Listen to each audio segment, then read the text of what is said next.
नमस्कार छात्र छात्रीসকল আজি আমি ক্লাস 3 পাঠ নম্বৰ 13 কামৰ সৰু বৰ নাই নামৰ পাঠটোৰ প্ৰশ্নোত্তৰসমূহ কৰিম বলাচোন আমি আৰম্ভ কৰো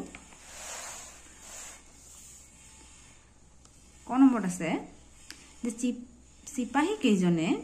দাঙিবলৈ চেষ্টা কৰা বস্তুটো কি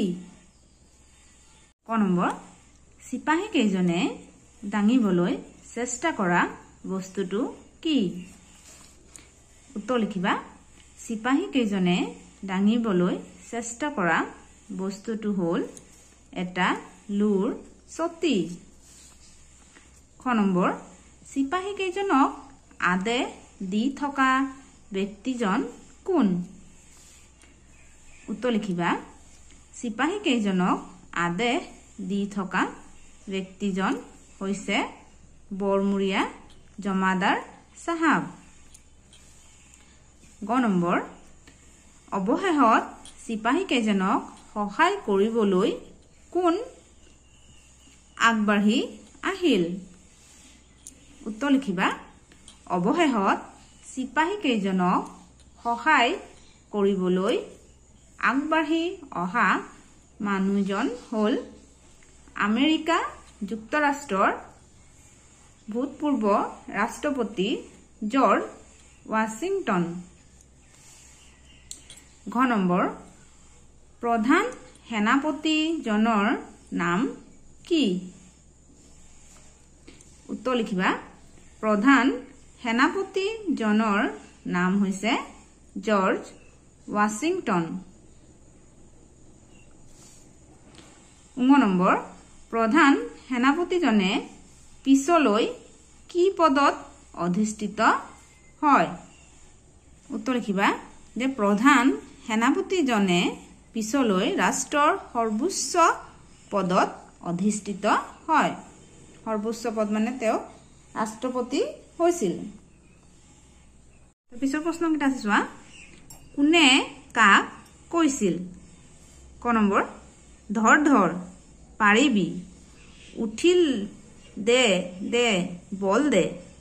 এই কথাটো কোনে কাক কৈছিল প্ৰশ্নটো কৰিছো না ধৰ ধৰ পাৰিবি উঠিল দে দে বল দে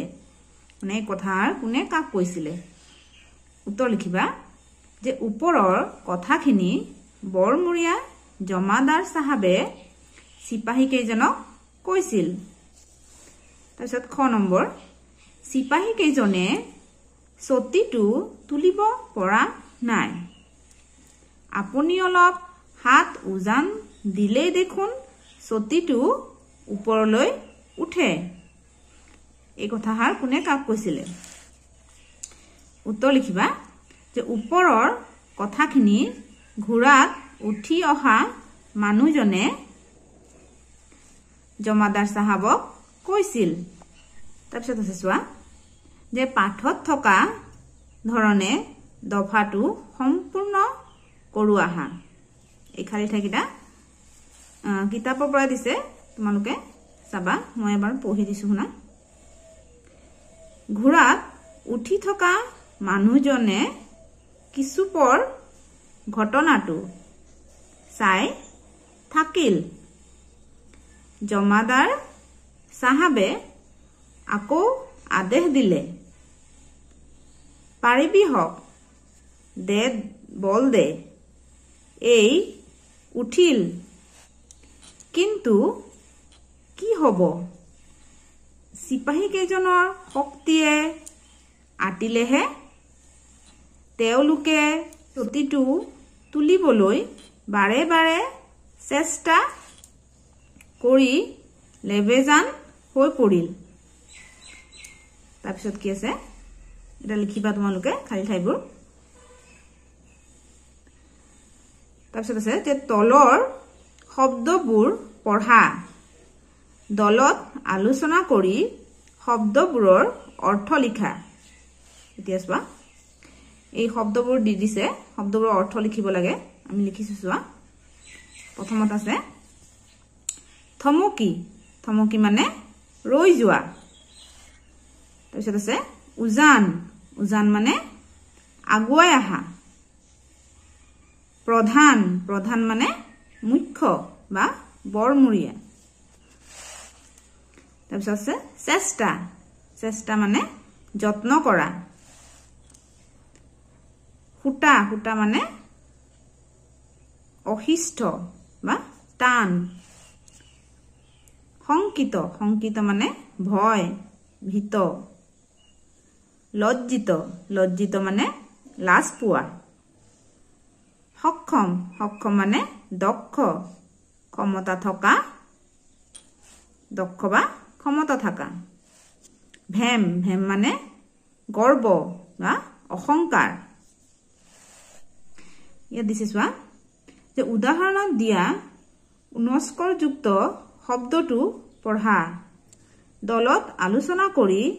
তেনে আৰু 5টা উনস্কৰ যুক্ত শব্দ লিখা উদাহৰণত দিছে চোৱা সংকেত ইয়াতে আমি আৰু 5টা লিখি দিছো চোৱা অহংকাৰ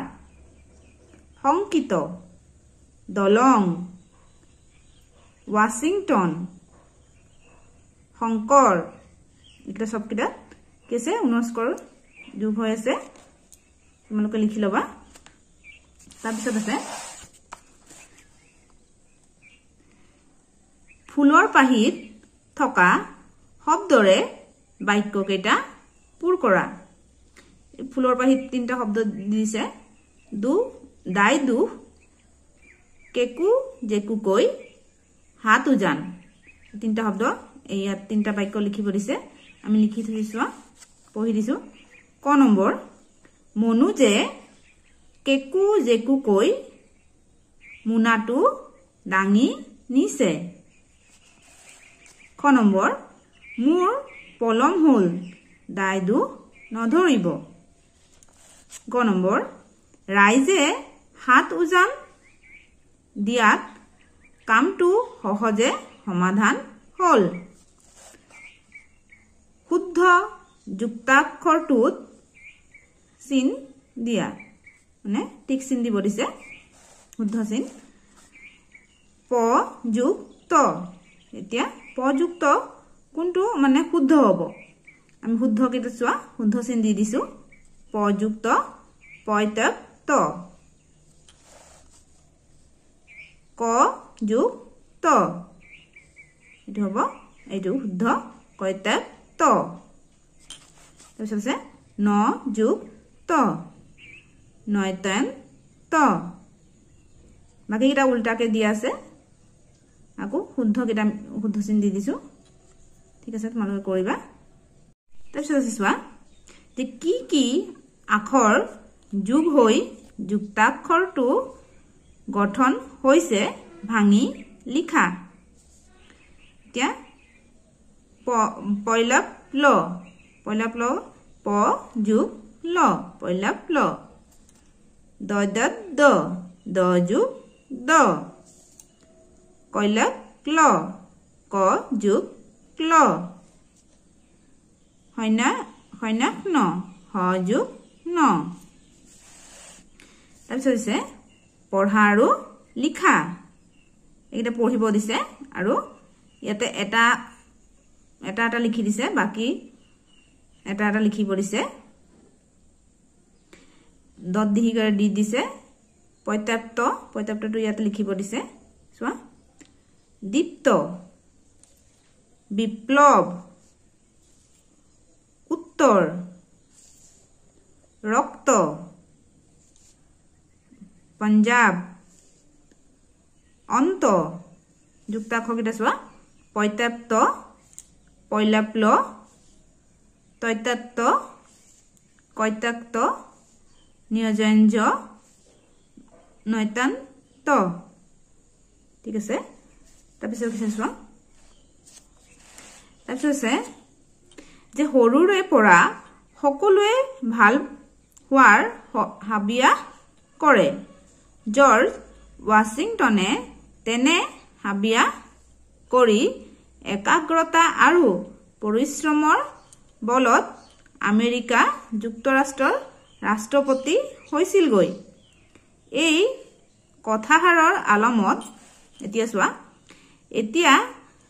ভাবা আৰু কোৱা ক নম্বৰ তুমি ভৱিষ্যতলৈ কি হোৱাৰ ইচ্ছা কৰা এতিয়া তোমালোকেনো ভৱিষ্যতলৈ কি হোৱাৰ ইচ্ছা কৰা তো লিখিব দিছে তাৰ পিছৰ প্ৰশ্নটো দিছে খ নম্বৰ যে তোমাৰ সেই ইচ্ছা পূৰ কৰিবলৈ এতিয়াৰে পৰা কি কি কৰিব লাগিব এতিয়া ক নম্বৰটো চোৱা যে তুমি ভৱিষ্যতলৈ কি হোৱাৰ ইচ্ছা কৰা তো সবৰে বেলেগ বেলেগ থাকিব মত মই তথাপিও তোমালোকৰ সুবিধা হোৱাকে এটা লিখি দিছো চোৱা উত্তৰ এনেকে লিখিবা যে মই ভৱিষ্যতে এগৰাকী ডক্টৰ হ'বলৈ ইচ্ছা কৰো তোমালোকে জুনে যি হ'বলৈ ইচ্ছা কৰা তেনেকে লিখিবা তাৰ পিছত আছে খ নম্বৰ যে তোমাৰ সেই ইচ্ছা পূৰ কৰিবলৈ এতিয়াৰে পৰা কি কি কৰিব লাগিব এতিয়া চোৱা কিবা এটা হ'বলৈ হলেতো ভালকে কিবা চেষ্টা কৰিবই লাগিব এতিয়া উত্তৰটো এনেকে লিখিবা যে মোৰ ডক্টৰ হোৱাৰ ইচ্ছা পূৰণ কৰিবলৈ এতিয়াৰে পৰা প্ৰতিটো পাঠ ভালদৰে বুজিবলৈ চেষ্টা কৰিব লাগিব আৰু পঢ়া শুনাত যাতে কোনো খুদ ৰৈ নাযায় তাৰ বাবে সচেতন হ'ব লাগিব এটো তেনেকে তোমালোকে লিখিবা তাৰ পিছত দিছে চোৱা দফাটো পঢ়ি তলৰ প্ৰশ্ন সমূহৰ উত্তৰ দিয়া দফাটো পঢ়িব দিছে আৰু ইয়াত দিয়া প্ৰশ্নখিনি কৰিব দিছে তে এবাৰ পঢ়ি দিছো চোৱা যে তোমালোকে বাৰু ঘৰুৱা কাম বনবোৰ কৰানে ঘৰুৱা কাম মানে ঘৰ হৰা বিছনা পৰা দুৱাৰ খিৰিকী খোলা নিজৰ কাপোৰ আৰু নিজৰ খোৱা বাসন নিজে ধোৱা ইত্যাদি মহাত্মা গান্ধীয়েও নিজৰ ঘৰ নিজে হাৰিছিল জোতা পলিশ কৰি লৈছিল আনকি নিজৰ শৌচাগাৰ নিজে সাফা কৰিছিল তেওঁ যতৰত সূতা কাটি কাপোৰ বৈ লৈছিল তেওঁৰ দৰে আমিও সৰুৰে পৰা নিজৰ ওপৰত নিৰ্ভৰশীল হ'বলৈ চেষ্টা কৰিব লাগে এতিয়া প্ৰশ্নবোৰ দিছে চোৱা যে ঘৰুৱা কাম বনবোৰ কি কি এতিয়া সৰু ল'ৰা ছোৱালীয়েনো ঘৰত কি কি কৰিব পাৰে ইয়াতে দি দিছে কেইটামান ইয়াৰ পৰা লিখিবা উত্তৰ লিখিবা এনেকে যে উত্তৰ লিখিবা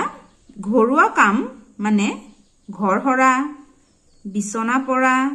দুৱাৰ খিৰিকী খোলা নিজৰ কাপোৰ আৰু নিজৰ খোৱা বাসন নিজে ধোৱা ইত্যাদি তাৰপিছত খ নম্বৰটো দিছে তোমালোকৰ ঘৰুৱা কাম কোনে কৰে এতিয়া এটো তুমি নিজে লিখিবা তোমালোকৰ ঘৰত ঘৰুৱা কামবোৰ কোনে কৰে তুমি নিজে লিখিবা তাৰপিছত গ নম্বৰ তুমি ঘৰত কি কি কাম কৰা এতিয়া তোমালোকেনো ঘৰত কি কি কাম কৰা মা দেউতাকক কি কি সহায় কৰি দিয়া হেকিটা তোমালোকে নিজে লিখিবা তাৰপিছত গ নম্বৰ তুমি ঘৰ সাফা কৰিবলৈ কি কি সজুলি ব্যৱহাৰ কৰা উত্তৰটো লিখিবা নেকে উত্তৰ লিখিবা যে মই ঘৰ সাফা কৰিবলৈ ঘৰ হৰা ঝাড়ু চোতাল সাৰিবলৈ বাঢ়নি বস্তু মচিবলৈ বেয়া কাপোৰ আদি ব্যৱহাৰ কৰো তাৰপিছত 9 নম্বৰটো চোৱা মহাত্মা গান্ধীয়ে নিজে কৰা কামবোৰ কি কি এটো দি দিছে চোৱা উত্তৰটো যে মহাত্মা গান্ধীয়ে নিজে নিজৰ ঘৰ হাৰিছিল জোতা পলিশ কৰি লৈছিল আনকি নিজৰ শৌচাগাৰ নিজে সাফা কৰি লৈছিল আৰু তেওঁ যতৰত সূতা কাটি নিজে কাপোৰ বৈ লৈছিল তাৰপিছত ইয়াত দিছে চোৱা ছবি কেইখন চোৱা আৰু কোৱা ইয়াত ছবি চাব দিছে কোনে কি কৰিছে ক'ব দিছে এতিয়া তোমালোকে এইটা চাবা ইয়াত দিছে চোৱা কোনে কি কৰিছে কোৱা মানুহজনে কি কৰি আছে মানুহজনে কি কৰি আছে জোতা সাফা কৰি আছে বনুৱাজনে মূৰত কি কঢ়িয়াইছে মানুহৰ বস্তুবোৰ কঢ়িয়াইছে ন তাৰ পিছত দিছে মানুহ দুজনে কি ঠেলিছে গাড়ী ঠেলিছে মানুহজনীয়ে কি কাম কৰিছে মানুহজনে কি কাম কৰিছে ঘৰ সাফা কৰি আছে তাৰ পিছত আছে চোৱা তুমি কি কি কাম কৰি ভাল পোৱা তিয়া তুমিনো কি কি কাম কৰি ভাল পোৱা তিয়া এটো তুমি লিখিবা তাৰ পিছত আছে বিদ্যালয়ত তোমালোকে কি কি কাম কৰা কোৱা আৰু লিখা তিয়া বিদ্যালয়ত তোমালোকে কি কি কাম কৰা এত ক'ব দিছে আৰু লিখিব দিছে তিয়া বিদ্যালয়ত তোমালোকে কি কি কৰা তোমালোকে লিখিবা আজিলৈকে ইমানে ভিডিওটো ভাল লাগি থাকিলে লাইক কৰিবা আৰু পৰৱৰ্তী পাঠৰ ভিডিও চাবলৈ হলে চেনেলটো সাবস্ক্ৰাইব কৰিবা ভিডিওটো চোৱাৰ বাবে ধন্যবাদ